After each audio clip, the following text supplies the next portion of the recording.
The upcoming Vision series seems to be set to release in spring or summer of 2026. And now, thanks to developments on the series, specifically with them officially getting things rolling on the production, we have found out the production date that's hinting towards some aspects of the series, and we'll talk about a little bit more.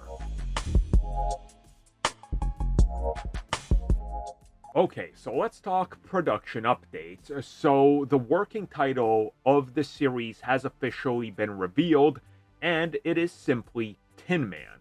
Now, Tin Man, for those that don't know, this is obviously a reference to Oz, and, Oz the Great and Powerful, the Yellow Brick Road, whatever you will. Tin Man, one of the main characters in there in The Wizard of Oz, so this kind of makes sense because, again, Disney likes to play around with titles that are on the nose if you know what you're looking for, but if you don't, then it'll just go over your head.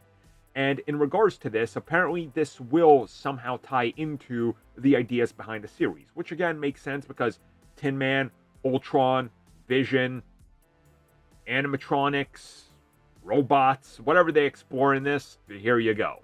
Now, at the same time, we got an update on the potential start and production of the series, and reportedly, it will be starting in the first half of 2025, and could be co-produced alongside Spider-Man and the next Avengers film, which then gives us an interesting, outlook into how they're setting things up to kind of maybe cross over who might appear or might be missing from one or multiple projects.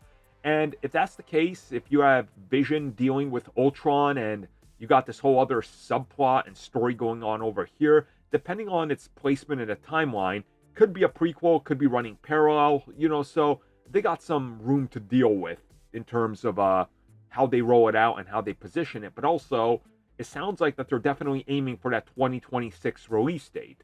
So if that's the case, this gives them ample time to produce it and then do the long post-production, so hopefully it looks good and on par with what most people would expect. And I do think that this needs to have a post-production that's good and make it look more like film than anything, because come on, it's the return of Ultron. We don't want him to look cheap, and we want the last episode to really deliver everything we hear that they're going for, which is essentially forming the West Coast Avengers. So it's got to be a big blow up. So the longer you have post-production time, I think the better.